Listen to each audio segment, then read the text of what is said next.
Evening and welcome to the Bellows Falls Village Trustee regular meeting. It's Tuesday, October 12th, 2021, and 6 o'clock. We are down here in the Town Hall Lower Theater. Thank you for those who can attend by Zoom, and we'll see it on Fact TV. I'd like to call the meeting to order. And we need to approve the minutes of Tuesday, September 28, 2021. Did you folks get a chance to look at the minutes? I'll move approval. I'll move approval. Need a second? Second. Okay, discussion. Looks like you had something. Well, just a typo on the under manager's report. Sure. Says okay. letter instead of lister. Leader. Oh, yeah, I see. Minor deal, but Oh, should have an S in there. He's a liter, yes. Okay. Anything further? So, for me. All right, anyone else? Hearing nothing, all those in favor, please signify by saying aye. Aye. Aye. Okay, we are set. Are we caught up? What were some minutes we missed? I can't remember. I have to go back. The to only the thing that previous was meeting. missing, we did a special set of minutes for the joint meeting at it was a select board meeting at the Rockingham Meeting House in August. So those were posted. Oh, okay, those are yours, but I was thinking that we had to Right. skip a set of minutes because we didn't have. I don't think we're caught up, I think, on the village side. So, Okay, good. yeah. Thank you. Although technically, according to the state, we don't need to actually approve them. We just look them over. It's just a technicality. I really don't. Minutes are minutes. Well, I like them authorized by a board. To me, they're unapproved minutes until a board reviews it and accepts it. So Well, I hear the state, but I don't agree. yeah. Well, Attorney So- Masuko has had that discussion with this board a few years ago. Yeah, I know. Any additions to the agenda for routine administrative matters and/or pressing matters that will require ratification at a future meeting? Additions for Okay. Hearing nothing else. Moving on to public comment items. Anyone in the public? Nothing. Manager's report. there it goes. But it doesn't want to stay on. I know. Yeah. So just a couple of things. First of all, on the water, we had talked a couple meetings about discolored water and some of the complaints that I'm sure some of you had been receiving. We did work with the state. Some of it resolved itself just by normal turnover, but we're also doing a slight reagent injection that helps control some of the manganese, which is part of what is creating this discoloration. So that also seemed to help. So between just turnover and also this new reagent that was approved by the state, I think you've seen, at least I've seen at my place, a substantial improvement in the water quality. That's and clear now. discoloration seems to have disappeared. So hopefully if you're getting a complaint now, it's just because we're doing flushing, which is again part of a routine schedule. Sometimes you do see people get discoloration when we're doing flushing. So you might see a complaint or a concern about that, but right now there's nothing with the water itself. So just an update for people that had been questioning or concerned. The other thing was, and I'm sure other members of the board might want to chime in, but the park dedication for the around Fuller Memorial Park was done last Sunday.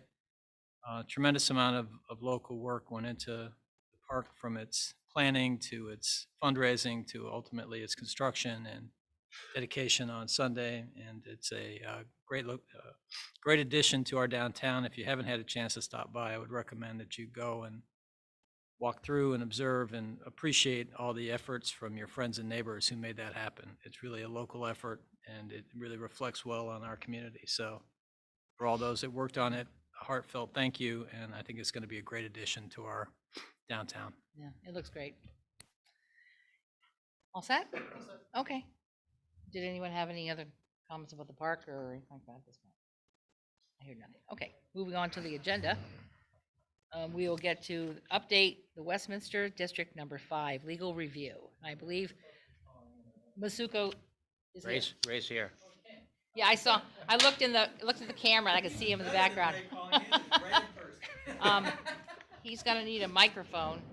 Yeah, you can use this one. That's excellent. Oh, either one. We'll give him a big gavel if you'd like. I was gonna say, Yeah. what's the point of the gavel? This is in a hearing. I apologize. That's quite all right. I'm so tiny, you know? Not very Snuck no- right in, nobody Yeah, not noticed. very noticeable.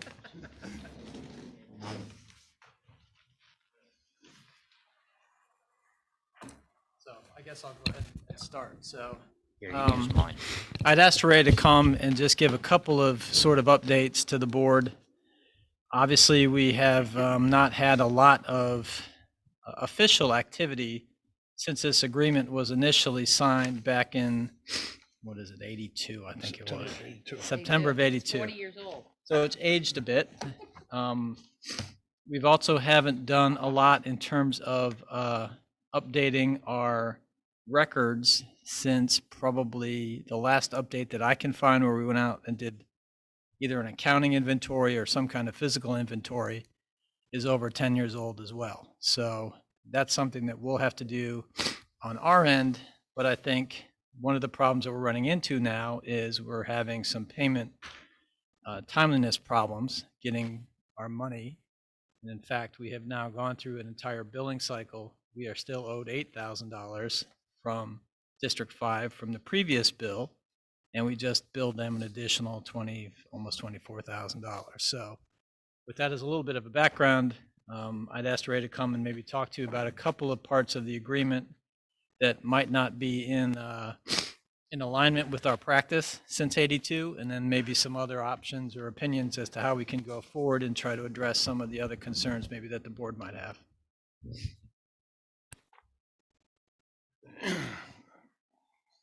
And I'm glad to see that we're currently going through an ordinance review. So, Yeah, yeah, yeah. And we're about done, we're getting ready to hand them to Scott so he can hand them to you. yeah. Yeah, 40 years is long enough to go. I was noticing this was actually 5 months before I took over as village council. So predates even me. Yeah, I know. Yeah, that's old. Yes, I know. That's even I funnier do. now. I'll take it any way you want to give it. So, at the time we had this agreement, there was still a North Westminster, Gageville, colloquially. As you know, they merged with Westminster Town some years ago. So as a separate municipal entity, they do not exist. But Westminster had to pick up all the obligations of North Westminster. They come under the Chapter 8, our sewer use rules and regulations of the village, under the terms of that agreement. And that we have periodically updated, not a lot, not often, because we haven't needed to. But because they do fall into that, we control the rates that they pay. I'm not entirely clear how the rates were established in terms of the estimated usage. We did it on cubic feet way back then. One price for single family, another price for multifamily units. And the multifamilies didn't distinguish between 2 units and 15 units, although I don't know if there's anything much bigger than 2 or 3 units in Gageville anyway. We have, as you all know, we have upped our utility usage rates for water and sewer. And so that has been passed along to them, at least in theory. We bill twice a year in arrears. So when you get your bill in September, it's for the previous 6 months, and March, the same thing. And we spread it out over equal payments over a 6-month period, although users can pay it all at once if they choose. They don't get a discount for paying it early. So most people, I think, tend to pay it by the month. For whatever reason, the agreement with Gageville was that they would pay once a year on the first of the year. And it doesn't even, it doesn't specify for the previous 12 months, but I don't know if there's any other way to interpret it. Since they don't have meters, we're estimating what they have used. In looking at the billing, I see that we actually bill them when we bill village users or meter users every 6 months. So we haven't been following the agreement in the sense that we're billing, or that we're billing them so that they can pay on the first of the year. And we're doing it in yearly increments rather than 6-month increments. So the agreement would have to be modified by agreement in order to change that. It certainly makes sense to me and again, I don't work in the finance office, but to be billing them on the same rotation or same cycle as we do everybody else. And maybe back in 82, we hadn't gone to 6-month in arrears billings monthly. I'm not sure. I don't have those records. There's also a provision in the ordinance that if we find that the estimated usage, which we locked in 40 years ago, is no longer equitable, we have the ability to look at that, including in using the a metering system for those people who are not tied in the village. And those are the ones we're doing by estimation. So there is that option. I have no idea what the cost would be of that. Our sewer charges are based on our water flows. So we assume that water coming in goes out in some fashion. Where you have all these homes that are, many of which are on, well, I don't know how many, some of which I think now benefit from village water, but not all of them for sure. So how you would implement a metering system, you'd have to talk to Rob. I'm not sure how the mechanics or the engineering of that would work. But as a minimum, those estimated usages from 1982 of 10,700 feet for a single family unit, up to, we capped out at a 4-family unit, 32,800 cubic feet. Certainly those should be reviewed by, Scott mentioned taking an audit or an inventory of the properties out there. I don't know if we still have 39 single family units and 7 multifamilies, or what the multifamily units consist of. I would be surprised if there were not more multifamily units, just given the demographics and the way the village housing has gone over the last 40 years. But without a boots on the ground, walking around, looking at the grand list in Westminster, I don't know how you could know that. It doesn't appear to me that we impose late fees, penalties, and interest. We certainly do on users in the village, and it's pretty substantial. There is no reason why those cannot be imposed on the users in North Westminster. So we don't have minimums either on them. Although here in the village, you have a minimum. You have to pay the minimum. And according to the way this is done, and my interpretation of looking at the 82 agreement, was that 1 family unit, 10,700 cubic feet. Now, that's not per unit. That's for, that number is being used for all 39 single family units, which double that bill we have in front of us comes to 10,700 cubic feet with no minimums. So not knowing what a house with how many people is using, they're getting a great deal based upon the rate that we pay per cubic feet for the minimum. Even if we don't, one person living in the house and they don't use it, they still pay the minimum. Yet our agreement doesn't cover that, nor late fees, like we already said. And there's no concerns of monthly payments. If we have late charges on a monthly payment. Yeah. It is on. Deb, I thought that Turn your mic on. It is on. If it's not working, it's on. So that's all I had to say about that. I'm concerned that it's really unequal. Deb, the impression I got from Scott at our last meeting was that somebody had, I guess the water department had said those numbers are still valid. Oh. Did you say that to us? If you look at the engineering standards, so these are the standards that are applied in a 10-state area. So it's called the 10-state standards. And what they do is they look at utilization by a typical household. And they take that per, it's a standard. So it's not consistent like in the West but in the East, that's fairly consistent. And they average for our area about 70 gallons per person per day. So when you take that on an annual basis, it's about 25,000 gallons per person, roughly, for a year. When you divide that into the cubic feet, it's about 3 people that's on an average household for a consumption per year to get that 10,700 cubic feet when you do the conversion. Okay. Yeah, 1 cubic foot's about 7.5 gallons. So it's not that far off. I think where there's concern is where you do have more people, obviously more bedrooms, you'll have more consumption. And places that are maybe more, have been divided into 3 or 4 families that we're only currently billing as a 2-family kind of residence. Right, I think we agreed last time that if the sewer department staff could do an audit of the users, I don't know who would do it, whether it would be the office staff or Rob's staff, but it would seem as though I'm more concerned with the audit of the numbers of units. If they, and it seems like they feel that these standards that were set in '82 are still not that bad. Right. So probably the way to do that, because the physical audit is you probably would have to go look at the Lister cards in Westminster Town Hall and see what's on file and see what's changed for the locations that we have. And our mapping isn't great, so we still have to do some physical work out to figure out, are we matching up addresses and locations? Because I'm still not clear that that's correct. Right. But then when we have that at least secure, then go back and say, okay, now what's on the Lister card? Has it been converted to a 3-family, or some of them have been converted to multifamily? And I don't think we kept up, obviously, With that, yeah. with that.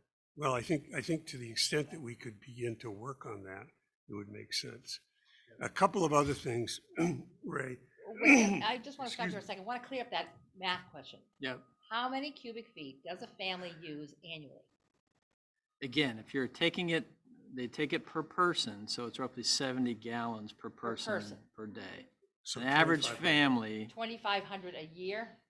25,000, 25,000 a year right, per family, per person. per person. Now multiply that by at least 39 single-family units, and you're going to come up with a lot more than 10,700 cubic feet. But not That's when cubic feet. but not when 1 cubic foot is 7.5 gallons. Then you have to do that math. Then you have to do that math. Yeah. I And it just think gets that bigger. Still doesn't look right, based upon the number of people.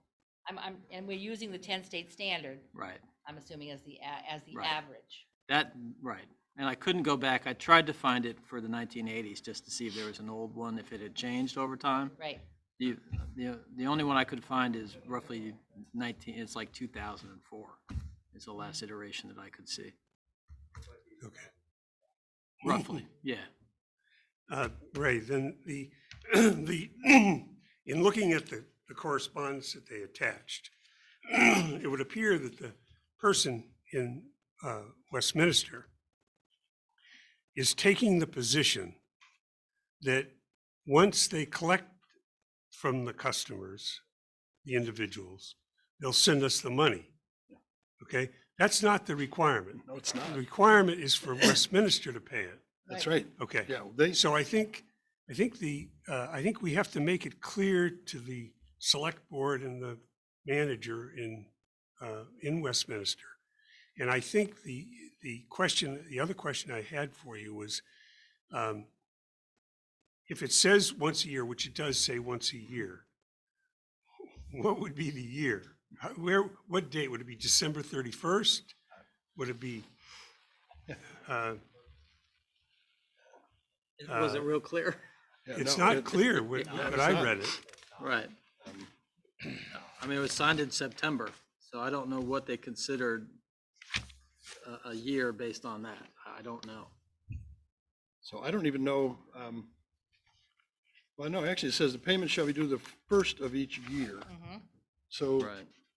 I don't know if you're talking about the First of first of each each year. calendar year Yeah, that doesn't or say, the it's not first of clear. each year of the contract. I mean, Okay. obviously, as of the date of the contract, I don't know when when they were connected to the sewer line in Gageville. So they couldn't have had a history of actual usage as of that date unless they did some kind of metering. So, and I didn't realize it was this 10-state standard, but, you know, again, it's on some kind of an annual basis. What the year is, whether it's a fiscal year or a calendar year, should be agreed upon. But that has nothing to do with the users. We don't bill the users. No, They don't have a contract with us. Our contract's with Westminster. right. That bill comes due once a year, and it's due upon when it's tendered. So I saw the notation about, well, we haven't collected it all yet. Yeah, That's not an issue. We're Well, not there for enforcement of payment. That's the way they're interpreting it, I- okay? So obviously, we've clearly. got to straighten that out. But I think that what I would ask you to provide for us is that, if, for example, they still owe 8,000 from the March billing, and the October billing was 24,000 or something, then I think we should send them a note saying that the 32,000 and change, whatever the number is due January 1st. And if any delay beyond January 1st, they will accrue a penalty of whatever our Whatever standard percentages, penalties are. I think we've got to make that clear to them. I think to ask them to agree to a 6 month versus a year at this particular time when we're going to start imposing penalties, probably not the best strategy. But I think it's clear that we ought to make it clear to the town of Westminster that this sum, the October billing plus what's left from the March billing, that amount is due in full January 1st. And if it's not paid, any balance not paid will be subject to the penalties. Can we do that? It doesn't say, there's no language in there allowing us to charge them additional fees. There's no language in there. Yes, it does. It is. It Yes, says, it's the same as, but it's not specifically saying, if you don't pay on the first, guess what happens? We're gonna slap you with a fee. Well, And they're already behind from last year, so they should actually get a fee on the $8,000 that's they're still left. behind from the Right. March billing, I think. So yes, they're behind from the last billing, but they're only supposed to pay once a year. Although for some years, the office has been whatever. asking them to I mean, pay more frequently. However we assess penalties, Yeah, I mean, that's covered under the sewer ordinance. yeah, Right. The agreement just says they're subject to the same So the rules, same same rules and ordinance. regulations. Okay, but we give them the pass of a year as opposed, according to this, as opposed to paying every month or paying the 6 month Right. billing. Yep. In addition to that, I believe that we are way off on what we're actually charging for the flow because we're estimating it. And I don't believe it's accurate based upon the number of people that you'll find in the homes in the 29, if there are still 29 single houses, and then how many multi-units with at least some two families they anticipate. We would have that data if we just averaged what our village rates are, wouldn't we? We can't know that, can we? Well, we meter out. Know exactly how many gallons come in? We don't. No, Oh, It's an estimate. it's an estimate. We're using these numbers here because it's exactly, the billing is exactly the amount of 10,700 for an entire, Based on What a I'm typical Community- utilization. What I'm saying is if we have, Right. 42 units in the village of Bellows Falls. Yeah. What is their rate and what are we charging for that? Use the same for North Westminster, right. I don't know. just I see what you're saying as an average, but is it appropriate? Again, Because otherwise. calling it's for an gonna be audit a is guess. allowable and it should be done. More houses, less houses. We know there's at least, probably a couple of houses that are no longer, occupied or gone or so on and so forth, but other homes may have been taken back over. Well, I so- think it gets to Ray's point about, or the previous discussion about a minimum, and I think maybe Deb brought it up. but- Yes, I did. So there Everybody are pays probably that. homes where there might be one elderly person there. There might be homes where you have multiple families and generations in there. So you're gonna have a huge difference in those two types of occupancies, and they both might be single-family homes. Right. Well, Oh, shouldn't- yeah. Go ahead. Shouldn't their board of listers have that? Well, yeah, that's talking about the cards. Yes, the cards would give us information. Right. Yes, it should. The number of units, not the number of occupants. Not the number of Right. occupants. Right. But we should, what I'm saying is if we want to charge a minimum per household, because they may be using less than that, and we're giving them that based upon the estimate, we would need to redo the agreement, not just reevaluate the number of homes. In order to do this properly, we should do a new agreement. It's 40 years old. Right. We should have them to the table and we should ask to do amendments to this document. And it's a, at least in theory, it's a pass-through for Westminster. Clearly, they're not collecting what they should be. And I don't know how they bill. I don't know if they bill monthly, 6 months, a year. I have no idea how they bill their own users. so they can pay us.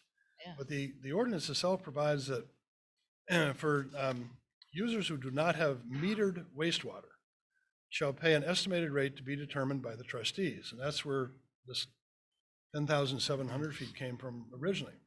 If the trustees find that the estimated rate is inequitable under the circumstances for a specific user, then a meter may be required to determine actual usage. Or the trustees may make such other adjustments or arrangements with the user as shall be appropriate under the circumstances. In our case, Westminster is in theory the user. That's who we contract with.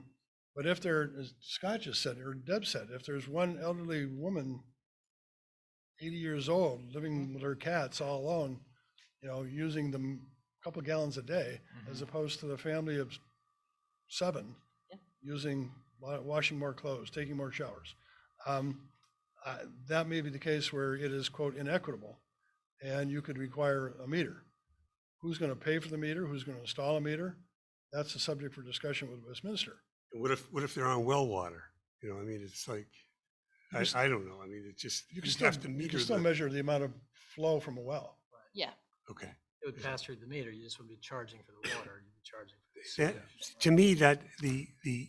That, to me, the auditing of the numbers and all that kind of stuff is all a great idea, as long as the manager and the staff have the time to do that, okay? What I'm saying is, let's just focus now on what we're owed and let them know that they're going to be charged penalties and interest beginning January 1st of 2022 on any unpaid balance. And that we can do within the agreement. Let's do it. Maybe that'll provoke a discussion about maybe we could have a committee to look at revising the agreement, all those lovely things. But let's just do it now so that Westminster understands that waiting for their residents to pay the bill isn't part of our deal. Our deal is with the town of Westminster, and let's get paid. So I And really keep in mind that when the agreement was written, it wasn't with Westminster, the entire town. I know, It was North just this Westminster. little tiny village of Right. 40 or whatever number of houses it was, 45 houses. I suspect that they had a much stronger incentive to keep it current, collect the money, than the town as a whole with whatever, 3,000 or 4,000 residents who don't have the same interest in True. enforcing that agreement out in Gageville.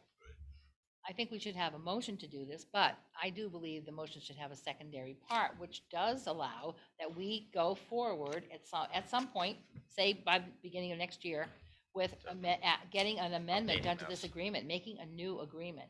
Yeah, but I think, But no, I'm saying that should be included. Initially, that's the first part of the motion, but the second part should include doing a new agreement, because this agreement is But outdated. don't you agree that we need to do our homework as to how many users are there? Right, and that's part of, Okay.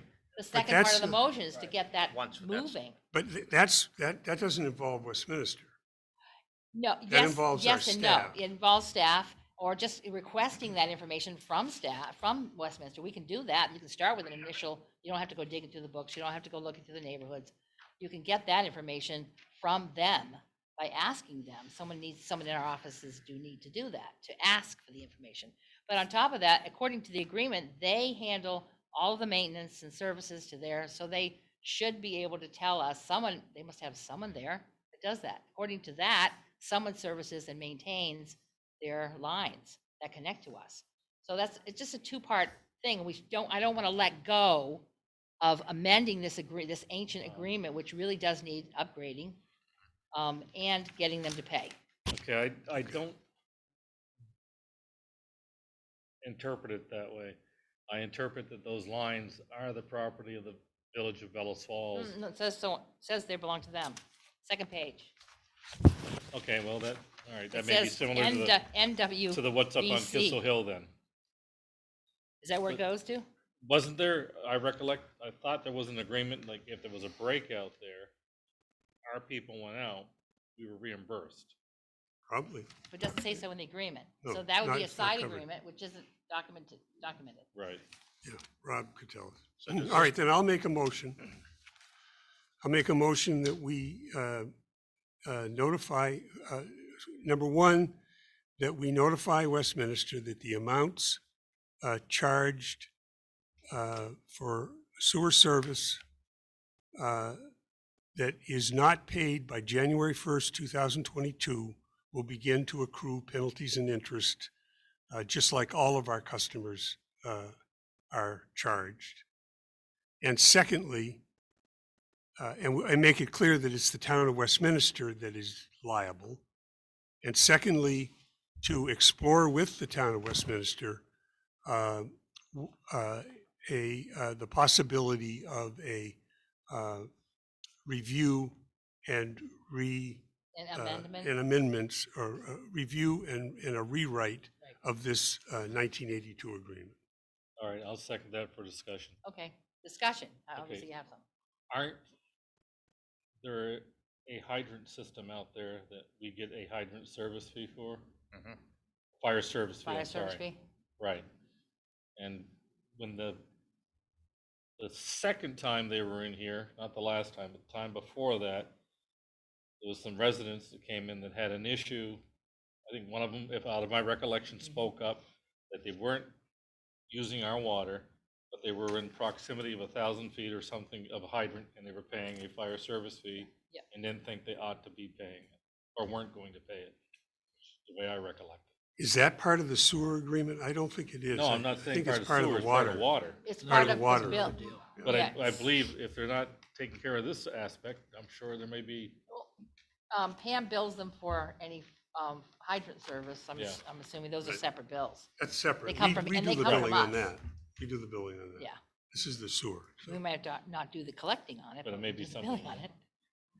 take a look at. Well, in the process of getting together with the Westminster people to look at that agreement and do an audit, we definitely need an audit. Okay, so any further discussion on the I have- motion? Yes. I have two questions. They're kind of along the same. Maybe Ray knows or the manager. Where does the sewer line end in Gageville? Do you know where that stopped? I forget where it stopped, how far it goes. Rob has told Before me the that. bridge, right? Yeah. Before the bridge. Yeah. By the where? Before the bridge. Yeah. The bridge, right. okay. It doesn't cross the bridge. Does it take in the new development they're doing? Across from Cooperman's? Across from, Cooperman's up in there? Yeah. Does it, Uh, is that they, connected? Well- they're not connected to anything at this point, I don't Right. believe. Oh, Because that was the development that objected to paying the Right. fire protection. Oh, yeah. But okay. there was also some, out of my memory, from having been here for a bit, there was some discussion when the select board was talking with Saxon's River. There was some discussion about extending that line beyond that bridge into Saxon's River. And then there was some opposition in North Westminster.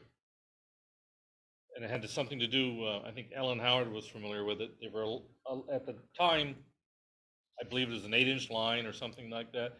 Whatever size the line is, they were allotted, if they were to develop, say, future development or housing out there, which there was discussion at the time in a location near the bridge, but in the village of North Westminster,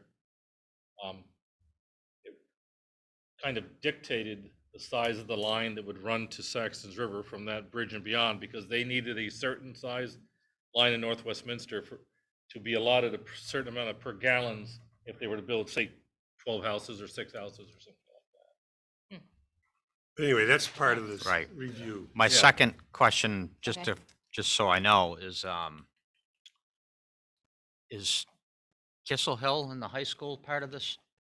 No, No. they have a separate, They're separate, right? They have a different agreement. They have a different, and they're called a different district. there. Mhm. Okay, that's what I thought. I And wanted to clarify that. If I may, again, I don't want to prolong this, but from a historical standpoint, in fact, Scott Falzo was here at the time.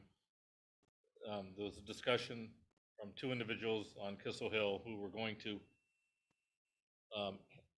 so to speak, sign that line over to us, Bellows Falls Village Corporation, and give us, I think it was an amount of $40,000. And at the time, out of my recollection, the board said no. And one of the reasons for that was because there was some repairs needed there, and they were going to exceed the sum of money that they were going to give us in exchange for taking over the line. So we didn't take it over because we didn't want to be responsible for the maintenance or incurring future cost of upkeep and upgrade, et cetera, so. Yeah, they have their own, Kissel Hill has their own Coalition committee thing. that manages that. Right, 'Cause they had a break up there a couple years ago. Yeah. That single break cost around $25,000-$30,000. Yeah. right. And they did not have, at that time, my understanding is they did not have sufficient reserves for that. See, I recollect at the time, it was a $40,000 figure. I may be inaccurate out of memory, but the reason that's- the board did not take it at that time is because the estimated repairs that were said to need, that were needed, were going to exceed that. That's a different district. Okay. Yes. Right, Yeah. it's a Okay. different district, yeah. I mean, All right. that development is now more than 60 years old. Uh-huh. Right. All right. No further questions? All those in favor of the motion as stated, please signify by saying aye. Aye. Thank you. Now you have direction. Thank you very much, Ray, for the My the pleasure. additional. Good to see everybody. And congratulations on a fabulous event on Sunday for the new Memorial Park. That was just, as I told many people, that's one of the reasons I'll never leave Bellows Falls. It was great, yes. All right, moving on, we go to the review, to review rental housing ordinance. We have two people from the ordinance committee here, Hope Brissette and Remy Walker. You can have, I don't know, Just you got enough microphones now? Where's the one for the, okay, one right here. there. But there's only room for one person. just come up here. We can fit two in here. Yeah, grab one of those extra chairs. Yeah. Come on.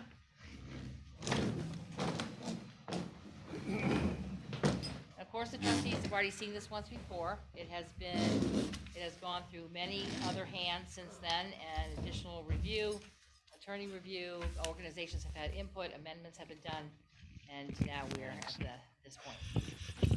Okay, so take it away, Remy and whoever. Go ahead. Well, the biggest change from this version to the last version you saw would be the checklist, which really holds all rental housing to the same standard now. So when an inspector visits a property, they know exactly what they're looking for, and that helps landlords too know exactly what they need to be looking for in their rental properties. So there's a really clear standard now as far as what's expected. Does anybody have any questions? Did you read it? 'Cause I did. good, thanks. It's a lot of work, I want to say. Oh, it sure is, yeah. Yeah. We've been over this so many times, too. To refresh my mind, the procedure for doing the inspections, how will those be arranged over a period of, is it like a Oh, 4-year districts, that's period? right. Yes, And you've got zones? yes, the whole Okay. village I believe is spread into 4 or 5 different zones. Yeah, And each zone gets, I think it's 4 zones. Each zone gets inspected on a 4-year basis. So there's only one zone being inspected per year. So that way, then they're not overwhelmed with inspections. and who is going to do the inspection? I believe. The health officer. Yeah, Sha- and Chuck, Sean. Chuck Wise. Yeah, Right. Okay. Yeah. Yep, all right. I knew the answer. More questions from anyone? Haven't seen all the material. Do you want to move? Just for clarification, I think I did clarify it once I read the full document, but complaint-driven inspections are paid for by the complainant. Is that correct? So if a landlord has a complaint, they pay the $150 to have the place inspected. The tenant has a complaint, I pays. believe that, so. I don't have my big book of answers with me. So I guess I don't remember everything. I believe if the tenant has a complaint against the building, the landlord would pay if the complaint was based upon the validity of the complaint, based on the Okay. village. Yeah, exactly. Landlord based. and if not, is that fee waived for the, Oh, we didn't talk about that. I waived don't for know. the tenant, but not the I landlord? If the- I I would believe bel- in there are fees for the tenant if they have created a, Unfounded. an Oh, okay. unfounded request or unfounded Just to be a violation. pain in We the should you-know-what. clarify No that, 'cause I frivolity- don't think it's frivolity, 100% Yeah, clear. I don't think it That was is. the intent. I don't think Okay. it's written that clear. Someone's talking. So, Is someone? I don't think so. I thought I heard, it could just be my ear. Okay. You know what I mean? Hearing voices. Remember that this process, this is for us, it's come back to us now. So my intent is for us not to look at it again until November. And then, so if you have questions and stuff, you can forward them, we can get them together. If there are changes that need to be made, it'll go back to the ordinance committee. It'll have to go to, once you pass it, which means after it goes back to them, it comes back to the table. Once it's passed, we have to give it public hearing, at least one, maybe two. I don't know, Scott might know that. And then it's another 60 days, once that happens, if everything's good, before it actually goes into effect. So some months will still go by. well, I think you have to do the public information and a We do, public hearing, yeah. and then it has to age. So it's going to take some time. Right, so it'll still be some months out. I would like to say, it's not changes that you want made, it's changes that you think have an idea, because we've gone over this so many times and had different, there's been so many incarnations. Yeah, how does this sound? I don't know. And then, no, a But month they- later, yeah. we take it out. So we've probably already thought of your ideas. So If you have more questions, this definitely. stuff that we Questions are can good. address. So we're not voting on it? voting Not on tonight. anything I want you to No. have the month to review it, come up with additional questions or concerns, talk to your neighbors about it, man on the street, kind of things like that, see what kind of feedback you're getting. And then it will come to us, we'll come back, we'll bring it back in the November meeting. I figured the first November meeting, and to see if we're ready to vote on it, to move forward to the Yeah. hearing process. this is really important. So I want everybody to really look at it. It's taken a long time for us to get through this. And we'd kind of like y'all to, And we're still waiting on the final guidance from the state. Right. They've been slow walking their final approvals to this. They've been giving us sort of a verbal and occasional nod, but nothing in writing or nothing official. So we've been prodding them and still don't have final clarity as to Right. the So our state. taking our time will give, so for instance, it's gonna go into November, and then Right. here, public hearing will probably get done in November into December, and then we're giving it plenty we're of lucky. time if Should- we're yeah. lucky. to move this along and hopefully get an answer from them, Yes. from the state. I just wanted to say that I've, over the past year, read every draft, I think. So I do recognize Thank you, that a lot of work has gone into it. So thank you to your team. And I think it has evolved and concerns have been addressed in a reasonable manner. So thank you. I think you're welcome. This is a great thing for everybody. Moving forward and trying I- to improve housing and. It's the quality of wonderful. it. Well, I think. And it's that- long overdue, in my opinion. Yeah, I think the important thing is, this is a start because it's, Mhm. it's labeled as rental housing. Mhm. The brochure starts with that everyone deserves safe housing. And I think we need to recognize that there are a lot of single-family houses that are unsafe that need to be looked at in a similar manner as well, because it benefits everyone in a number of ways beyond health and safety. Yes. Thank you. Thank you for your work. Yes, go ahead. So my question is, I've read this several times as well, but this checklist, I'm curious why under the kitchen section, why it points out a smoke detector in the kitchen. What happens- Typically, you don't have smoke detectors Right, they're inside of a usu- kitchen, They're usually near, outside of the bedrooms. outside of bedrooms or in other Yeah. areas of the apartment unit, but You're looking not at the legal list, aren't you, or just the checklist? Just the checklist. the checklist. Chuck did the checklist. Yeah. Under the kitchen, it says, there's three places in here where it mentions smoke detectors, Mhm. which is good.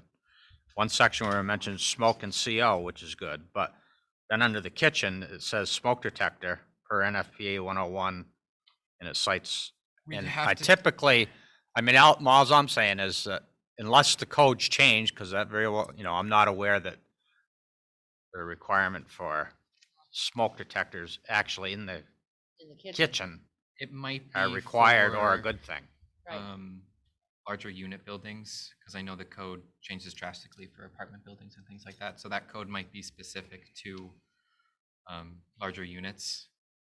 'Cause that, it changes a lot then. So that might be referencing that. That's why you see it in the kitchen. But I'd have to reference. We'll have to I don't check. have the NFPA books. Well, with Chuck me, so would I'd have know. to I'll check tell that. you, having one in the kitchen is not a good idea. I know, Yeah. and there's no, you'll never be making another steak in the rest of your life. I can vouch, yeah, Yeah. my husband made smoke this evening in the oven. Or even I mean, burning it's your good to have toaster. one just outside the kitchen, but Yeah. typically you don't see them right in the kitchen. Right, Right. they're just outside of. I think we got 12 in my house, and they, Just- up the stairway, adjacent to Oh, the yeah. kitchen, in the hall, going away from the kitchen Yes. is one, Yeah. but not in the kitchen. Yeah. And the fire chief from We can bring this to Westminster question to did. Chuck. the- That's Yeah. a good That one. would be a I'm gonna significant highlighter. change if we had to That's a do good that. one. Mhm. That's all I got. The rest looks good. Cool. Anything from Good. anyone else for these guys? I'm happy about you guys Okay. reading it. It'll be back in November. Then you can, and any time along the way, you can send questions and I'll be sending them to the rest of the ordinance committee too, so everybody can look. And I'll We'll send definitely it back take up to that you. one to Chuck immediately. Yeah, so. Thank you. Okay, thank Oh, you. good. You're Thank you. done. Yes. Excellent. Now, don't go away, the rest of the meeting's still. Yeah, still, Yeah. still going on, yeah. Our next agenda item is to review the executive Thanks. session procedure. Good, I'm starved. This was, yeah, this is put on for management. Yeah, I've got one right here. The older green one.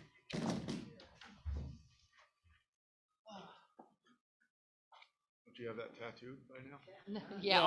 all of it. Yeah, but, it's Yeah. only, I actually asked quite a while ago for a copy, because I hadn't had one for a while. Yeah, I have a paper copy in my bag. But she So didn't get I'll leave one. these extra ones down here so that when we do this We again, don't lose track, yeah. we'll make sure. I know that at times it's confusing as to what requires one motion and what Right. requires two. Right, yep. That's really the distinction, that's to be 100% in compliance, and I know that we're trying, all of us are trying our best to be in compliance with all the appropriate Vermont statutes, and this one is very particular about reasons for executive sessions, and then once we do establish the reason, the process of the motions and the actual format of the motions are important as we go forward. So I wanted to just give out extra copies. Nothing has changed.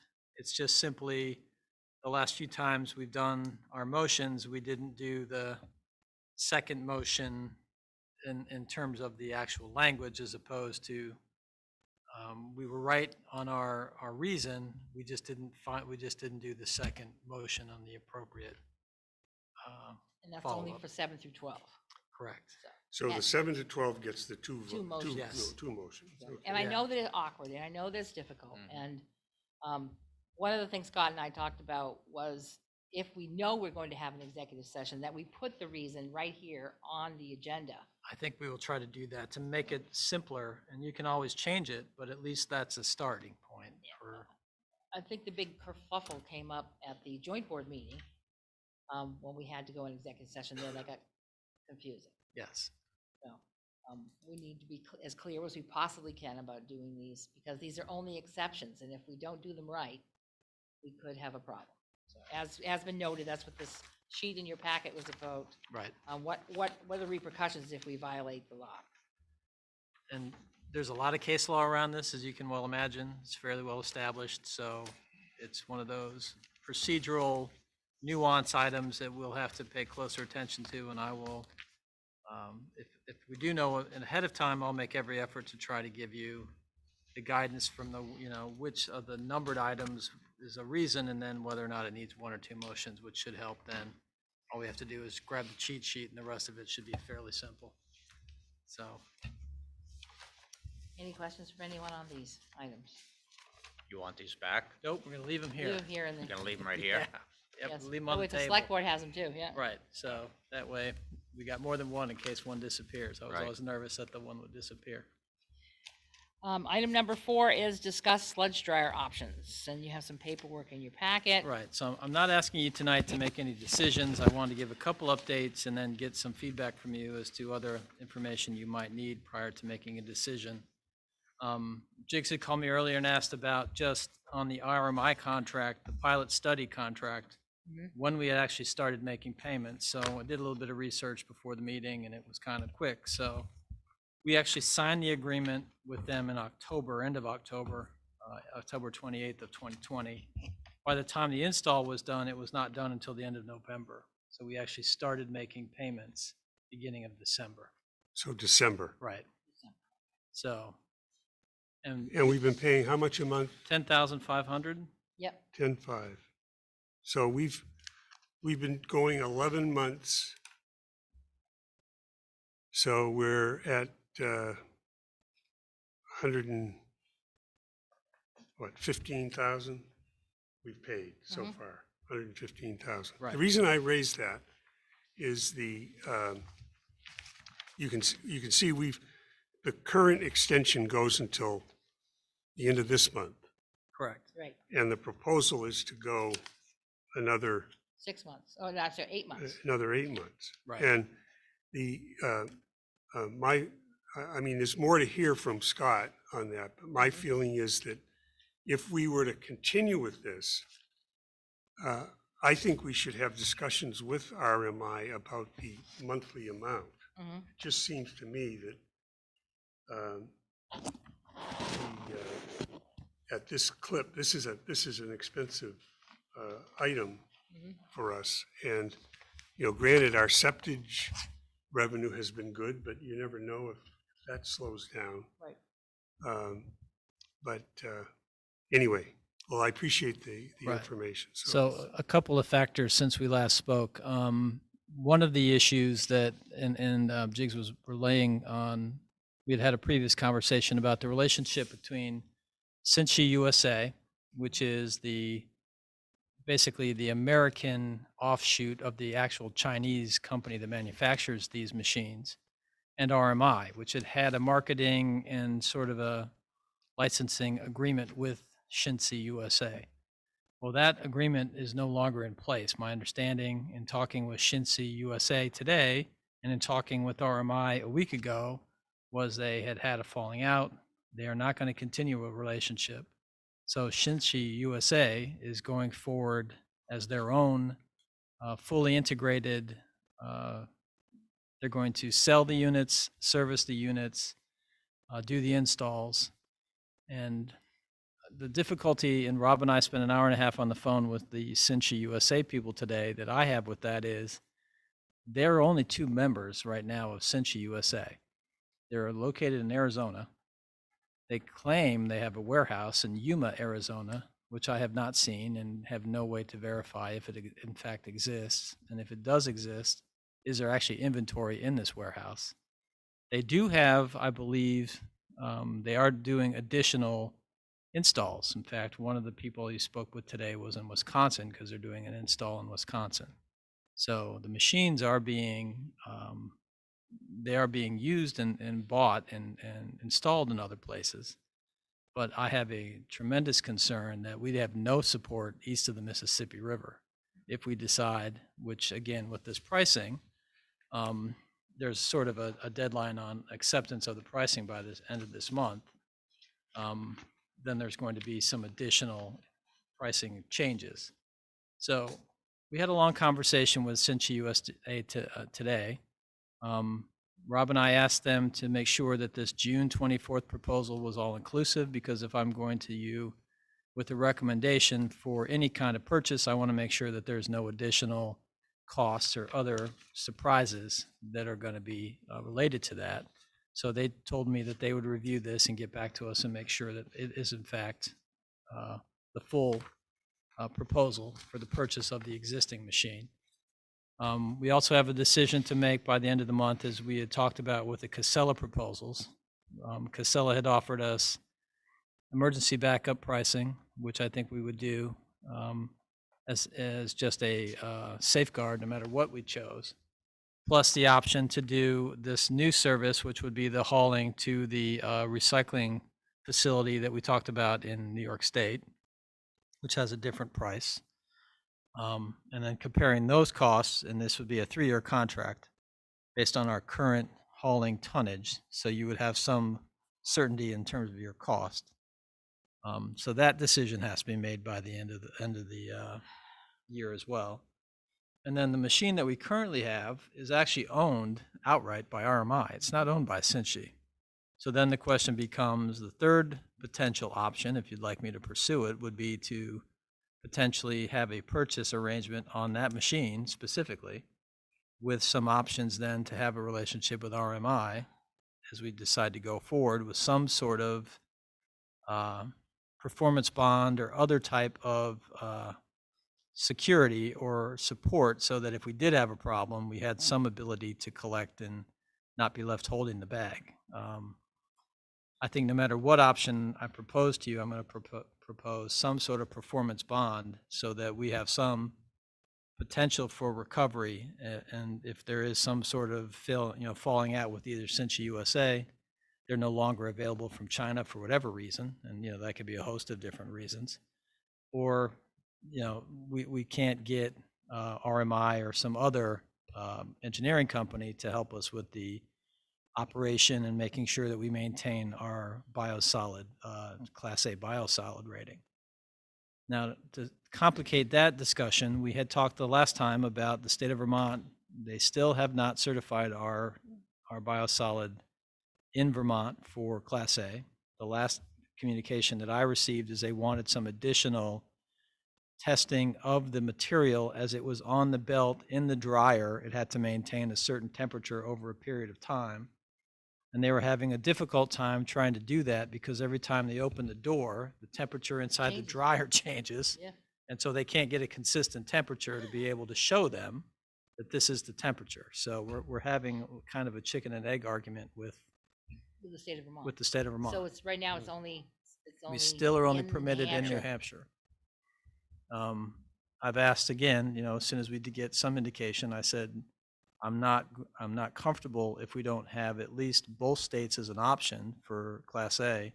I don't think I would recommend to you to purchase or to continue unless we had at least a 2-state availability. So that's also sort of on a time-sensitive track as well, as we're talking about making decisions. So that's a little bit of the background. The Cincy USA RMI relationship is a fairly new change. Was not terribly encouraged with the conversation I had today with the Cincy USA people.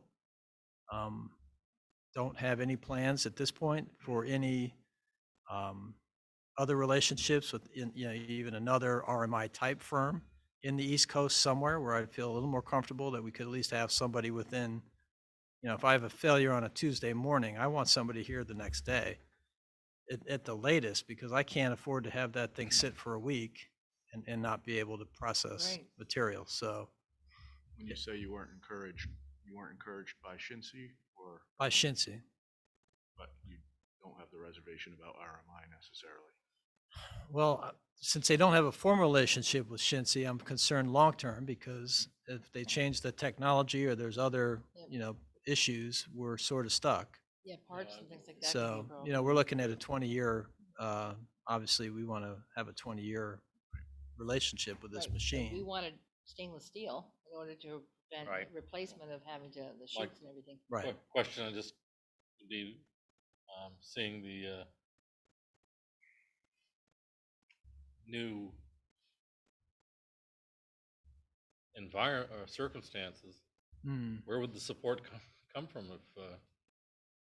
If Yeah. we went forward purchasing machine, it would come from Cincy USA, which is basically one guy in Yuma, Arizona, and another guy who runs around the country doing installs. right? And no other relationship of any type that I'm aware of with any other boots on the ground type of person that could come and assist us if we had some kind of catastrophic failure. That's including RMI, or They would have no relationship with RMI at that point. So so what's RMI going to do then? What are they will gonna- RMI have a relationship with another Cincy? I don't know. Yeah, It's There unclear. are other, there is at least one other company that's making a dryer. I don't believe it does this Class A biosolid Right. fertilizer. Right.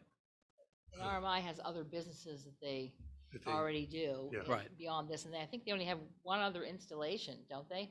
Somewhere in New Hampshire. Hooks I it. thought it was in New Hooks York. it. Hooks it. Oh, is it? Oh, Hooks it. Hooks it. They also have one in New York. Okay, so they have a couple. Right. Are they Cincy units? The one in Hooksett, I believe, That is. they are, yeah. The one in New York, I'm not 100% sure Okay. what that one is, Jigs. I don't. So we could still get support, but buying this machine doesn't give us the options that we wanted to make sure we had longer-term use of the machine before we had to do replacements. Right. So I the- don't think that they can give us the stainless steel unless they get it from Chintzy. So that it would appear that the options that you're mulling are the purchase of the new stainless steel unit from From Shinshi. Shinsei I know, Shinshi Okay. USA. uh, I can't say it either. for like $400,000. Correct. Okay. Entering a 3-year contract with Casella on the pricing that they've provided. The previous pricing that we reviewed, right. Right. And now that, you said that no matter what we did, even if we went with the Chintzy unit or stuck with the RMI for a while, we would continue to pay this monthly rental, right? We would have some sort of, the emergency backup cost would be, we So would that'd definitely be do that. like $6,000 a year or Right. something like that. Right. Or they agreed they'd sell us a container, which is about 10 grand. And then we would own it, and then they would just transport it under that contract for those contract prices. So that's another option for the Okay. backup. And then the third option would be to extend the current rental arrangement with RMI, hoping that the unit, doesn't have any problems. Right. So, okay, so those are the three things that Right you're now. mulling over. And Yes. and what I would suggest to you is that the RMI, particularly given the change in their relationship with Chintzy, extending the contract, especially for like an 8-month period, I would Right. like to see a lower A lower per monthly month rental. rate. I'll talk to Sheila. I think that's probably something we would definitely want to put on the table. Yeah. Because again, Also- we're going to compare it to Casella, really, is And in particular, if they want like us to buy the unit now that we realize their relationship is broken with basically their pipeline Right. to these units and all replacement parts. So those are concerns that are going to make it difficult. I would hate to lose the process all the work we've done so Exactly. far. oh, I know. I We're know. making a better Right. better environmental footprint and have to lose it because we can go right back to the old way. Right back to because where you even started. though we I may know. lose those options because the dumping places may close at some point too. So, Well, the grasslands, which is the other option that we had talked about, right? The upstate New York is a reuse option, but it Mhm. does require hauling. So Yeah. it's not as environmentally, obviously, beneficial. Yeah. Put it Yeah. that way.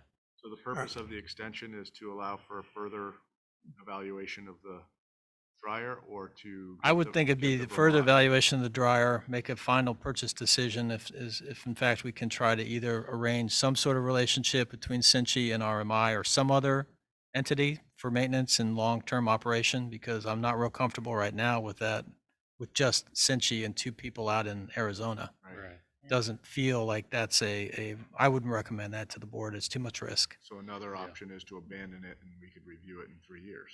The other option is you could abandon it, they'd take it away, and, because they own it, And by that Yep. point, there may be different and pricing. And it could be a other equipment. whole new market in 3 years. Different, Yeah. different Right, manufacturers. and we would know our cost because we would have a Exactly. locked-in pricing. That's So Encourage.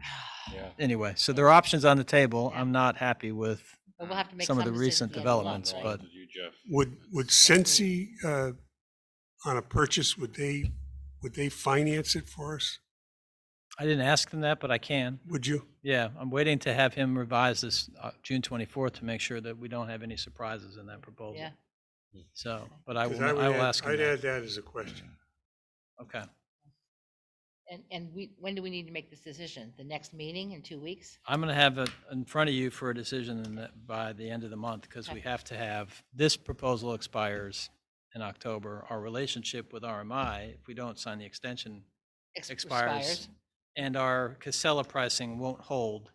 Of course. He wants a decision. So he agreed to hold it until we make a decision by the end Okay, of so October. we would have to do all that at the end of the month. Okay. So we're really sort of up against it. There's not much more.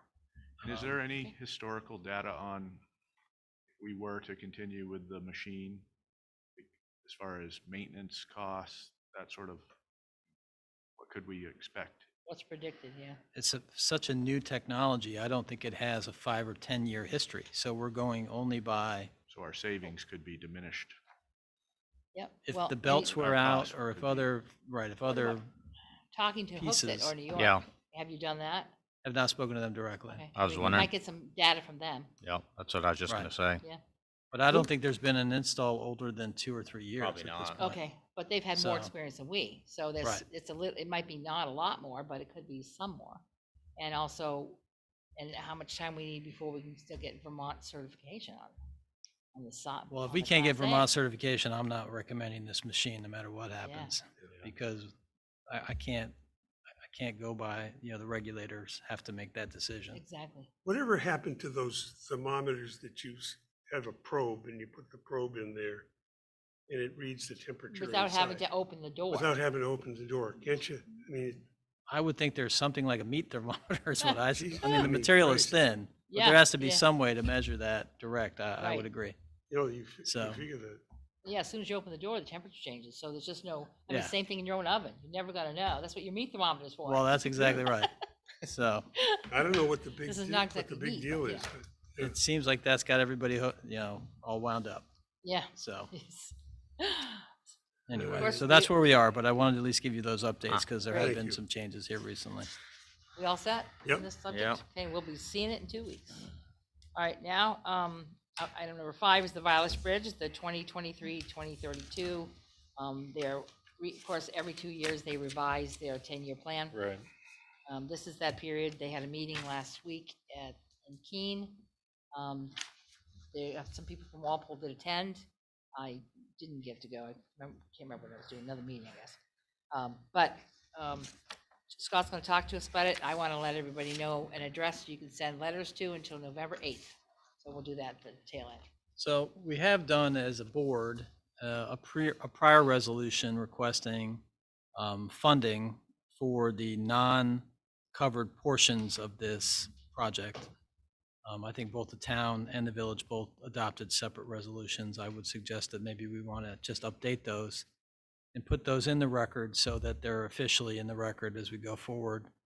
I'd also suggest that maybe we take the same copy of that and send it to all of our federal officials. If there is going to be some sort of federal, either infrastructure program or direct community benefit types of programs, like we talked, the old, the federal direct money, I think we just need to keep our senators and our Congress people involved so they understand what we're asking for. But based on this current schedule, you can see that there is some money as early as 2023 from New Hampshire into engineering work. That's the good news. The not so great news is it's only funded at roughly 50%. So the non-participating other is unknown.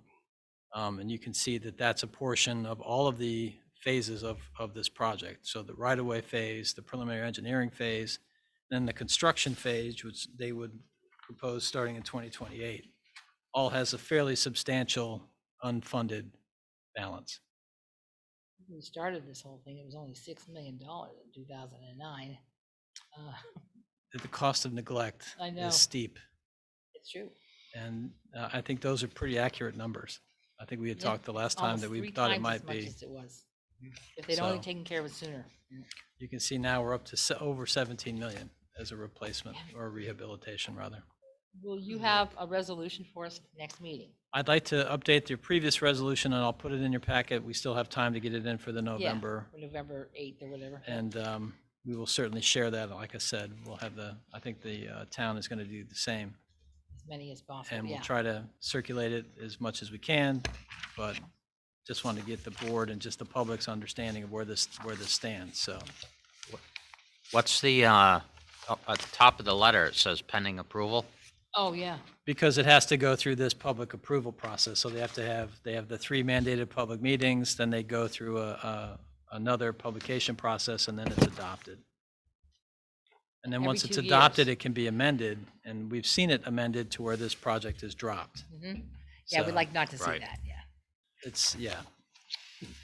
For those who cannot, who couldn't get to any of the public meetings that you'll hear about in the newspapers and such, we have until November 8th to send our written comments to William E. Watson, P.E., Bureau of Planning and Community Assistance, New Hampshire Department of Transportation, John O. Morton Building, 7 Hazen Drive, that's Hazen, P.O. Box 483, Concord, New Hampshire, 033020483. Just wanted to give as many people as have the opportunity. People are starting to send letters now. I sent one today too. And getting them to hopefully catching the right person's attention. At some point, there are people who say, this is just dead, stop talking about it. And I continue to say, every year, people revolve through these jobs. And there'll always be an opportunity for someone with an ear who will take up the charge in New Hampshire and help us get this taken care of. So that's the point. Anyone else have anything else on this subject? Okay, we'll see the resolution next meeting. Next, item number 6 is discussion of school zone safety ordinance. I asked this to be on here. We don't have such a thing, and the schools don't have one either. However, there is a federal ordinance about guns, and there's with 1,000 feet away from near schools.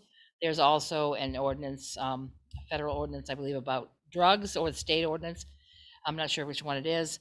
However, the reason for bringing this up had to do with a flag with a profanity in the president's name that was flown right near Church Place, where all the kids go by in the school bus. The police politely asked that they remove it. It was removed for now. And my concern is there anything we can do? Does this board wish to do anything? Are there any concerns? I understand there are lots of freedom of speech concerns. I do understand that.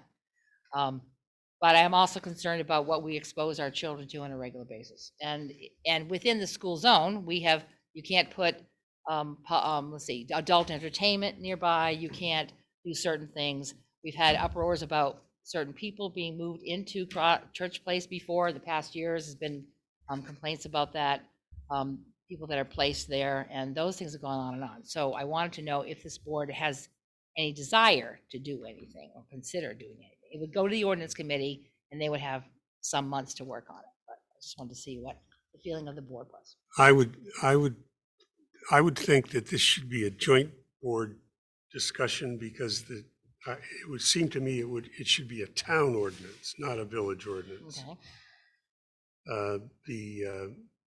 Saxons River School is in Rockingham. It's in the town of Rockingham, Village of Saxons River. When you look at the Rockingham School Board, their responsibility extends to all 3 schools, the middle school, the Central, and Saxons River. So I think it's a good idea. As you said, there are a couple of things like guns, I think. Guns and drugs. And yeah. drugs that are in some kind of an ordinance or policy or law. But I think, and I think this is something that maybe the school boards,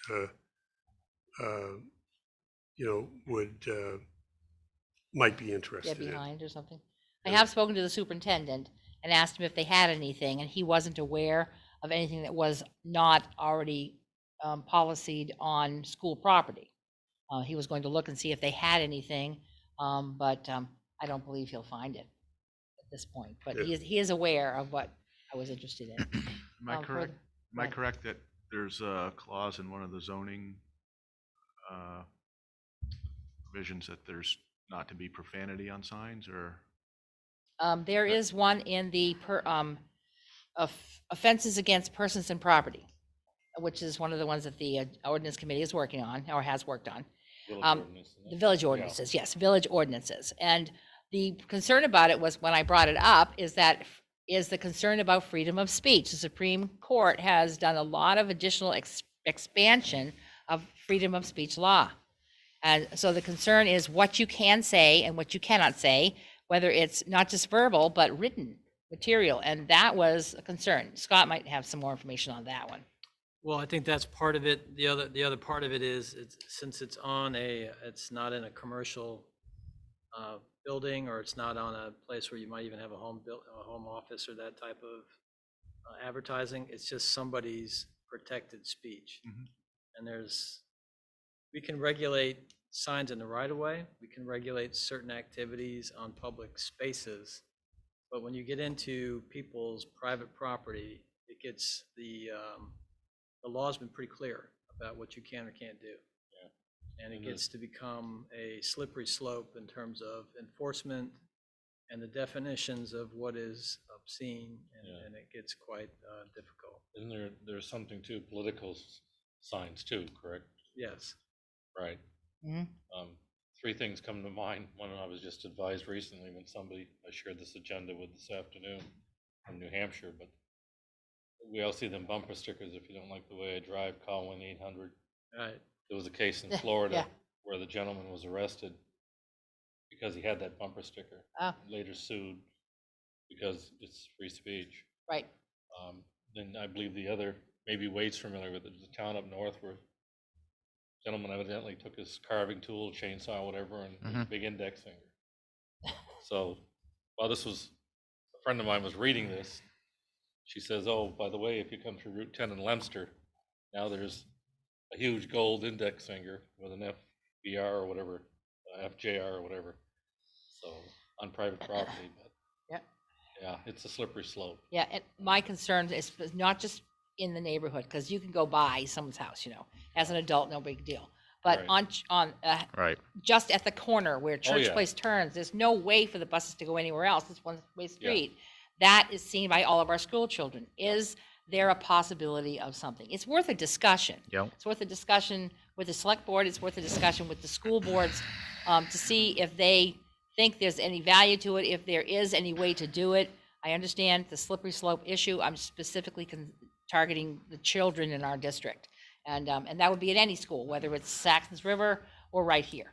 So that's it. Well, if And, that, good. I'm not sure who owns that specific address, but if that was a rental property, most rental properties, I know when I had mine, were Oh, yeah. considered commercial.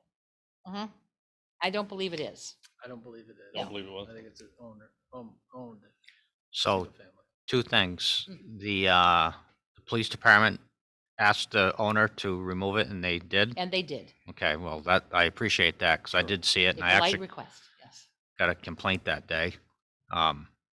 Yeah, I would support pursuing, at least finding out if there's anything that we could do to, Right, if Put a not, little if we teeth can, into it if we down the road. cannot, we cannot, but we if don't know until there we. is, public discussion isn't gonna hurt anything for Right. people to understand. And if nothing else, it just makes people see what we need to be concerned about. If Yeah, that if we makes can sense, that control makes it, we sense. If it should. doesn't, it doesn't. Somehow. Yeah. If it's If it's possible, doable. right. I don't need anything further on this. You guys, okay, at this point, we'll bring, Yeah. select board makes sense. We'll go to the next joint board with the item and see Right. where it We'll goes do a from little bit there. of research before then, so we Yep, have some. and I'll have meat, more discussion with the school superintendent and the boards before that, so, thank you very much. Next item on the agenda is the Vermont State Use of Force Policy Update. So I just wanted to, it is in effect, it went into effect October 1, and it was done by basically executive order, so the governor did it. So we don't have to adopt formally as a select, or a trustee board or a select board or any other level of government. It's done as part of our executive level. But we did talk about this in July. Yep. So we had just a brief Yeah. conversation. Since then, our supervisors and our officers have had training, so that they had the initial training on the policy. And now they have started training just the rank and file. So there has been some initial implementation training. There's an additional requirement on this for, I think it's 14 hours of additional, there was some additional training which has not taken place. But in terms of awareness and just general implementation, our force is aware and has at least been given the initial guidance as to how to enforce this. So it is now In place. in place. And because it says, see, it continues to say draft, I know. draft copy, I It's just, the final draft, Yeah. and it hasn't been, they have not put it on as officially approved. So this is still the same one. I spent a lot of time online last week because it was town fair. Didn't see any of you guys, didn't see any of the select board. I saw you, yes. Yeah, Yes, Wade, I did see you. every day. I did, I swear, I did. But there are new board members here and the new board members on the select board who I would have thought should take advantage of it, especially when it's an online forum. And once you're signed up, they give you additional classes that are already logged, so they're recorded. You can go see them anytime at that point. But this was one of the pieces. They spent one whole day basically on policing, one whole day on equity. I mean, just, all through the week. I didn't get enough points to win a prize, but I, because I didn't play the game. They have a game thing they do. It just shows participation. And I was like, I don't even know how to put it in. But I figured it out. It's too late. But I spent most of my week doing that. And there were a lot of great modules in there. And there's a lot of great information, updates and things like that. So this is just one of them. All right. I'm impressed. I'm Yeah, impressed. right. I am. Hey, Truly. learning is an ongoing thing. Yep. Okay, so. Mm-hmm. Number 7 is the Vermont State, I'm sorry, cover that. Number 8, discussion of DEI training. That's another piece. I am currently on the Diversity, Equity, and Inclusion Committee of VLCT. If you could pass, just as this information. And They had a whole day on that. they had a too. whole day on that, and I spent a lot of time there too. So, and particularly because I didn't want them to think I wasn't showing up for my own committee's meetings. So, but because of that, and that a lot of what we're doing is by the end of the year, hopefully by the beginning of 2022, there will be a recommendation from my committee on trainings, how to perform, how to do regular trainings that VLCT will find their way to adopt at some point. I would like our board, our municipality, to sign on to do the trainings, every department, including our board. I mean, I think this town should do the same, but I've put together a little small list of good reasons to do it. One of them is risk management, which is a great reason for us insurance-wise to do the trainings. And because I think it'll give us a broader perspective, give everyone the opportunity to feel equitable in their job, that they're all included and that they are all being allowed the same advantages as every other employee in our village. And I think it's important to do it. When I was working in Seattle, I had to do it through the bus company I worked for, and they did it every few years. It's a great way to just open your mind up. People get agitated by the number of people they see all the time, and everybody has some feeling about something, which falls under these trainings. And I think it's important that we consider moving forward. This would be moving through the months whenever they start offering the trainings. And I would like to see us move to say, yes, we'll do these when they are offered. And you're talking about for the board and The board and the departments. departments and staff and whatnot? Yes, that would include all the Employees, staff. yep. Yep. And at some point, I would think that the town, if we do this, and the town would say the same. They aren't ready yet. We have not gotten any modules together at this point. We're just basically, we learned about each other, and now we're getting additional trainings from other experts and that sort of thing, so we can put together a good use training module, at least one. What's the training module proposal look like? We're talking a weekend, we're talking an evening, we're talking what? We are talking about, we haven't even done that. At this point, I would expect that initial trainings will be done with an in-house view and then with recordings in order to roll them back out as needed to those who couldn't make it for the training and on a regular, like say, annual basis or every 2 years. We haven't figured that out yet either. So, but it's coming. I mean, I've been doing this for the last several months. We're getting close to putting some pieces together. So I would just like I'd like to see our community become more diverse, more equitable, and more inclusive in our government and the way it works that way as it spreads out through the community as well. Vermont itself is attempting to become more diverse. We need to get with the times. So, thoughts? Well, yeah, the thing about equity that concerns me is that, and it probably couldn't apply to any of it, is that, you know, we're all created equal or whatever that's supposed to mean. But we have a range of abilities. And I think when you're in the workplace, there's workplace expectations, both in terms of how you act, but also how you perform at your job. And I think that I would hope that in the enthusiasm to educate people about equity, inclusion, and diversity, that we're not confusing that just because we're equal, you can slough off and not do your job. I mean, it really and truly, you know, it shouldn't become a seminar on how to sue your employer. You know, and I don't mean to be disrespectful or anything else, but I think that there is a balance, and you know, I view occasionally some of our towns around the state and the issues they bring up, and to me it's bizarre, and it's probably cloaked in DEI.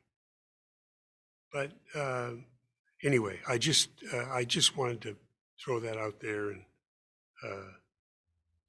certainly I want all of our employees to be safe and treated properly, and so What brought you know, this to the fore for me training is important. I think it's got to be done very well, and it can't be done in these extensive, you know, week-long seminars and stuff like this. It has to be, you know, short. Everyone has a job to do. That's right. That is not the intention, and on the committee, I'll make sure to remind, if that's necessary, that we can't do that. Everyone has a job to perform. These are just an enhancement to what we already do. And based upon the near litigation that we just completed with one particular department, it should be evident that it is necessary for at least one department. If you do that, you need parity. So all departments would need to receive the training. Right. So. No, that's a very on good this example. Side of the table, right, thank you. Why you? I wanted to be sure. I didn't include you. I turned my head this way, not this way. Yeah, please be equitable. Yes, sir. Turn to us. At one point, we did have where an individual did come in, and we had some training on whether it be harassment at work, et cetera, et cetera. So, you know, this evidently is a new element, whether politically motivated, that's up to debate, but we are an equal opportunity. So is the board interested in this when it comes around? When the modules are completed and they're available to the public? Yeah, I think. Yes. once the I support it. information's available, I think it Yeah. is. When we get there. Yep. And again, it's understanding, our intention is not to take a whole day away from employees performing their No, I duties. think understand short what you're saying. messages to the point are good. Okay, so I think we've covered the subject, and when we have modules ready, I'll let people know that we're getting ready. Because they'll have to go through VLCT, and they have to do their approval process before they actually become released. I think in years past, we had a speaker come from the VLCT and address some of The this. subjects? Yes, so maybe that is an option again. That's exactly. Okay, thank you. I don't think I was ever on the board when that happened. No, I was just going to say, it Some goes time ago. back quite a ways, yeah. All right, then I think we're done with that, and we can move on to number. Stefan needs an update on Does he? that. Yeah, I he think wants an so. update? I Okay. think it's been a long time. Well, we get one where I work, so we're good. A resolution. Furthering is nice. Okay, when you're ready. Ready? Okay. Number 9 is the resolution for public sewer system bond sale of $988,000. There's some paperwork in here for that. So this goes back to the initial action of this board in 2016. Yeah.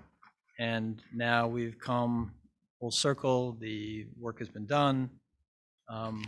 This was not just a bond, but there was also a grant involved with this as well. So I think we spent $40,000 in grant money and an additional $988 in bonding. This will, I think, also eliminate one of the larger financial issues that has been discussed here at this board for an extensive period of time, and the due to from, trying to understand where we were not lining up with our numbers. And so when these bonds are sold and we receive that revenue, I think it will eliminate a large portion of that concern in our sewer fund, which I think is, we've talked about many times at this table. So what I need from you tonight is just to approve the resolution, sign the attached page for the adoption, and then basically the actual sale and all the other aspects are handled by the bond attorney. So we've done You have two documents to sign, Scott, is that correct? yeah, we've done two documents. The second one being then just it's just basically a second, so there's one that says number 1 and it lists the 988, and then the other one is for the resolution itself. Yep. Okay. So, and both of them are related back to that original 2016 action Right. by the previous board. Scott, on the bottom of the first page of the resolution, it talks about a user charge sufficient to pay the same as the same shall become due. Mhm. Is that, I mean, I know this is we're looking at semi-annual principal and interest payments, et cetera, but is there Yes. going to be additional costs associated with that sentence or that? No. No, okay. And these bonds aren't callable, so my understanding is that basically once you approve this, we will be doing 60 payments of $21,457, which is, the 1.75 interest rate on April and then again in October of each year through 2051. So if any of us are still around in 2051, maybe we can celebrate Woo-hoo! and burn the Document. the Yeah, document. that's right, yeah, If not, we're lost to history. What can we say? yeah. All right, I'll make a motion to pass the resolution and certificate regarding the $988,000 sewer bond. need a second. Seconded. Okay, any further discussion on this? Okay, well, I would ask, you want us to sign these copies? Is that That'd be good? great. You have, okay, you're Yes. fine with that. So if I start on one of these. Yep, All right. you start one of them, that's all I need. Okay, having the motion in mind, all those in favor, please signify by saying aye. Aye. Okay. Now, so- do we need another vote for this the Is that- bond itself? I think you said by resolution and And certificate. certificate. The Did. certificate is the Yep, second, all right. So we item. should be good. So good. I will Yes. sign and pass these around. While you're doing that, just a couple of updates Yeah. on the financials, because I know Deb had asked me some questions and I just wanted to answer for the full board. One of the questions that she asked me was about the police cruiser. Originally, we had sold it and then the buyer had backed off. It is now back up for online auction. I believe that auction closes at the end of October. Okay. So I will report to you in November. Hopefully this time we'll have a buyer that will execute and we'll be able to then report to you on the disposition of the cruiser.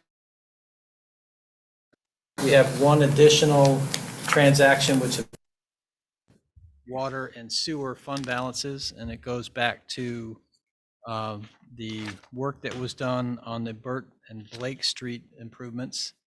And as part of that, there was a portion of that improvement that was supposed to be charged to the town highway fund. And that was approximately $279,000 when it was all said and done. That was not in fact charged to the highway fund. It was charged 50% to the water fund and 50% to the sewer fund. So we are making the appropriate adjusting entries and charging the highway fund Wow. of the town the appropriate amount. So 130,000 approximately. 135,000 you Per. should see Yeah. in both funds Both as funds. Wow. additional. And that, I believe, will be the last of the large, oh my goodness, moments that we Yep. have run into. You I are. think the rest of our concerns are relatively small potatoes compared to these two things. The big one was this 988, Yeah, and then that one was another one as we went back through resolutions and trying to figure out where things didn't line up.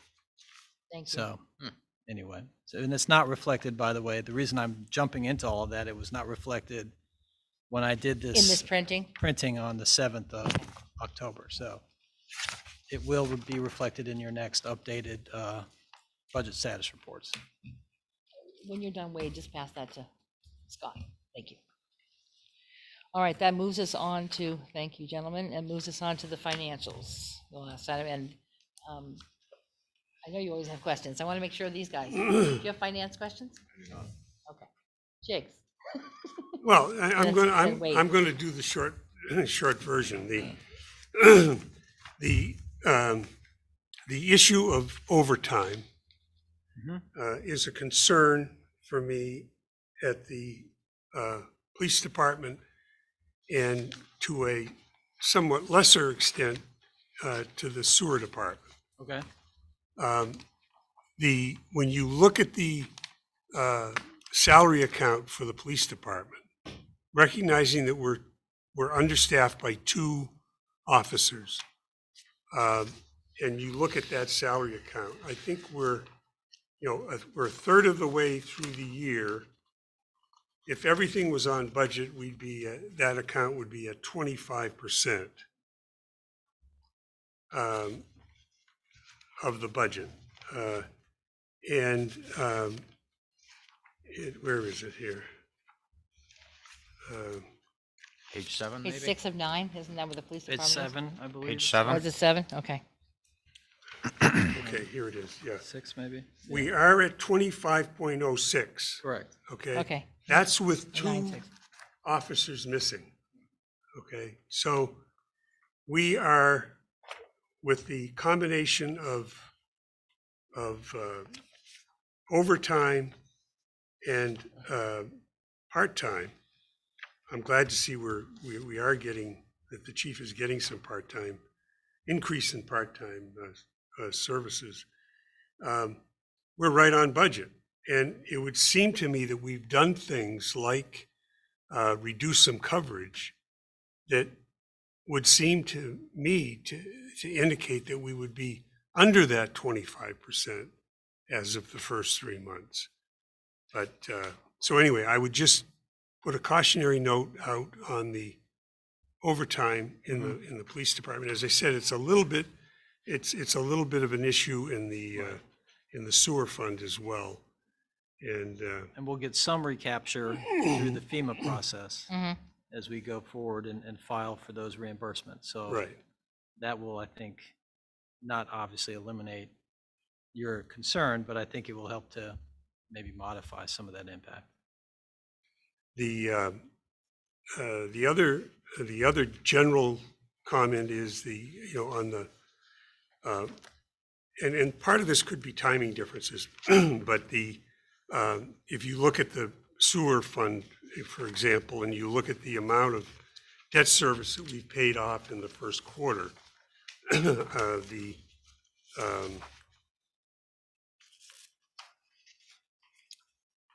think we had our annual debt service number is 750,000. We've spent just under 500,000 in the first quarter. Okay, or 65% of the budget. That's probably why our due from or due to has gone up to $1.4 million. But you'll also notice that Walpole, who generally represents 20 to 22, 23% of our of the cost, is at 14% of their annual budget versus we're at 65 total. So So again, hopefully that's just timing differences that Yeah, the I just bill. approved a quarterly billing for Walpole today, so again, that's not reflected in the 10-7. Right, of course. And it'll be reflected in the next one, which I think will bring us up to pretty much on track with how, our normal number. Right, and then the other thing too on the water and sewer is, one of the things is in the finance committee, we've only had a couple of meetings, and we're really dealing with financials rather than, other items. But you look at the Northwest Minister revenue item on the water department and on the sewer department, the sewer fees. We have a budget in the water of 24,000. We have 45,000 budgeted in the sewer. There's no accrual of income, and I believe that those revenue items are accrued. If you look at the sewer charge of 400,000, I'm assuming that's the initial billing, the full amount of the billing. Yeah. But it's been fully accrued. So, you would expect that there'd be something like 28,000 or 22,000 of revenue showing in the sewer fund and 12,000 in the water fund. But anyway, those are the main issues that I had with the financials, and of course I have my usual set of nitpick items. I guess the other one I'd say is that if you look at the outside contract services in our finance department, okay, which we all understand, we're using. It's going to run over. NIMRIC, yeah. We're using NIMRIC. You'll see in the general fund,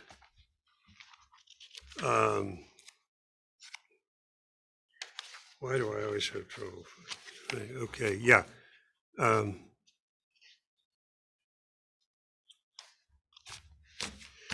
We show the last line, this is on top of page 3 of 8. We show $4,500.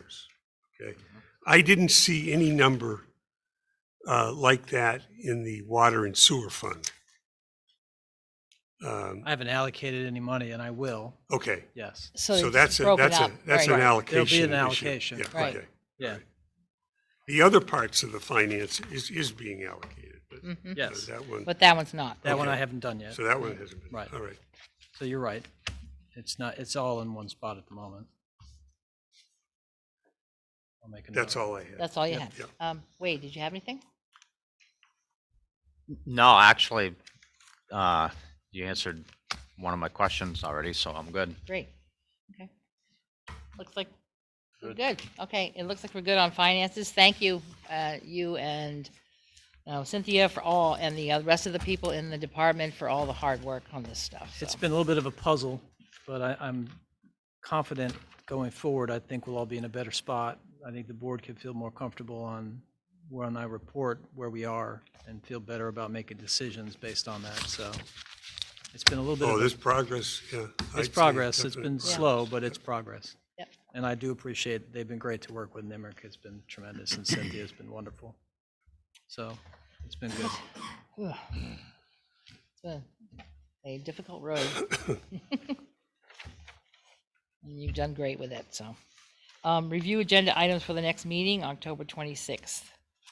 And we already have a few that we've listed that'll be Yes. included. The only thing that I didn't put on that I will have for you next time is a request to join the National Opioid, God, I can't say this word either, National Opioid Settlement. Opioid settlement. Okay. Thank you. Yeah, what Deb said. Deb does that, yeah. Yeah, so that'll be added to our agenda as Yes. well. Okay, is that also going to be a town item too, as well? Yes. Yes, okay. And it's a it's a long process. If you've followed any of that litigation, Right. there'll be a special master and a fund, and there'll be an allocation, and who knows what we'll see when, Yeah. but it's worth participating. Okay, did anyone else have anything they wanted to put on the October 26th? You can always send it to me or to Scott as we put it together from 2 weeks. Agenda items for the joint board meeting are about 6 weeks out or so, and there will definitely be some items we just talked about that'll be on the The agenda. principal one we wanted to make sure, and why I put it on for November, and you can certainly move it if you'd like, is I wanted to finalize our tax sale lists. Right. So they needed some work. There was some confusion. I want to clean them up. And we have haven't made a motion to move forward, so we need to Right, do that. which so. would then hopefully be at that meeting, so we could start that process. Okay. Did we have any orders, bills, and warrants? No, I went upstairs to double check, so she didn't have anything for tonight. Okay. We signed a bunch of them at the joint. We did. Yeah. We Yeah, I did. So we think took you care of caught that up. then. So it's mostly cleaned up to just last week's at this point. Yeah, I don't think she put anything together, wasn't enough. No, we'll probably see something maybe the end of the month, maybe beginning Yes, of you November. will. Yep. Yeah, that's where I saw a lot of the USDA payments Yes. last week. Other business, Scott, No, I don't think anything else at the moment. Wade. Just two quick things. I'm happy to report that there's been, between myself and Betsy Thurston and her volunteers at the EFDDA, I believe there's been approximately 7 fire hydrants refinished in the last week or Nice. two, They look last good. 10 days. So that's slowly moving forward with their help and whatnot. I don't know exactly. I want to say it's approximately 180, roughly, Ooh, plus just or minus, in the if- village. I believe. That's close. It's right. It's right around 175, 180 total everywhere. But anyway, so Get me that the paint, I'll do the one in front of mine. are you serious? Oh, yeah, All right, I'll get it for you. I got it tell for me how to do it. yeah. No, I will. I'm sure I can get people on my street. And That'd be great. yeah, if you have any questions, feel free to contact me, and I can point you in the right direction and Yeah, get you going. But great. so that See project's Wade. kind of broke ground, and then if it takes a while, so be it. But at least it started. And the other thing I just wanted to mention was I noticed that the town I saw some streets that were swept recently, and they look good.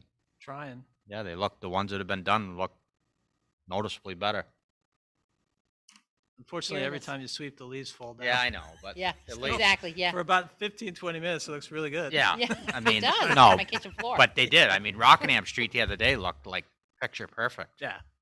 But no, they are out there working. I appreciate I that. watched them come up Nice. School Street. They got to just before my house, Hadley Street, and they did a U-turn. Oh, and yeah. Went down the other side. So, Per plan. but anyway, that was, Yeah, yeah. that was deliberate. It was Yeah. a deliberate act. Anything else? Nope. Okay, Jakes, do you have anything? Just any more with regards to guidelines on the COVID relief funds usage or whatever? We are still with preliminary Treasury Department and other interim rules, and they haven't given us any indication as to when they're going to make us, give us final rules. So I think what we'll do is we'll start to work on some preliminary, just working with the board. So I want to do this prior to the budget, so I don't want to bleed it over into the actual budget process. So if we don't get something by November, I'm going to start working through with you guys in December, so we can start thinking about priorities, how you want to go through public discussion and other types of, we can test it to make sure that we're doing it by the interim guidelines, because they're not moving very quickly. So I'm guessing we might not have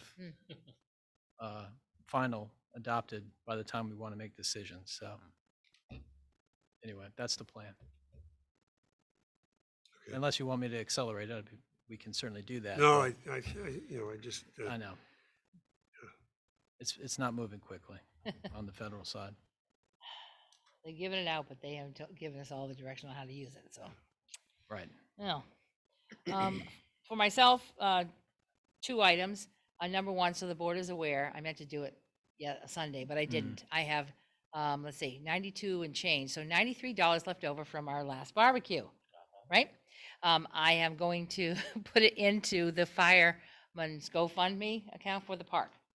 And so that money will be donated there since they provided food and that sort of thing. So it'll be clean and there'll be a transaction. So I get rid of that, just letting everybody know. I meant to do it on Sunday, so I'd have a piece of paper and say, look, I did it. Secondly, my company is sponsoring the Fountainhead next week. And I have tickets if anyone is interested, free tickets because we get for sponsoring the movie. And that was it. Just that. I'm done. Steph? Well, finally get an opportunity to check out the Fireman's Memorial. It looks really good. Hopefully, through the years, it will stay that way. Yeah. It's very good, so, Yeah. Mm. Maintenance will be the issue now. So. that's all. I'll just Yes. echo the efforts of a lot of community folks in planning and executing the park. I was at the event on Sunday. It was fantastic. There were people from near and far, and I was 8 years old when that fire took place, and there were people I hadn't seen in 20 years who were there. So it was certainly a moving event and one worthy of this community. So thank you to everybody that was involved. Yeah, the presentation itself was very well done. Yes, it I was. thought. I mean, Yeah. all due respects to the audio. Yeah, Mike. But Yeah. some people you could hear fine, Ex- and and I others don't you know. couldn't. I just have no idea it was why. weird. It was how close they had this to them. Yeah, I think, getting it, depending on the microphone, if you have to get it into your face, so. All right, thank you.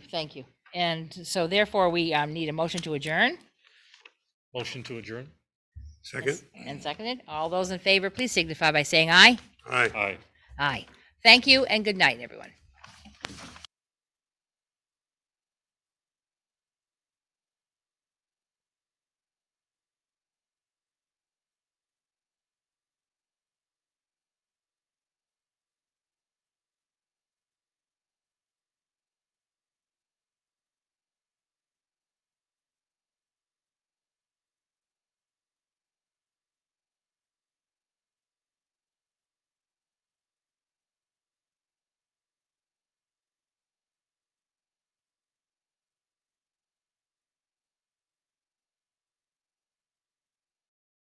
But the finish was not. So that's the date of memory. Yeah. But, yeah.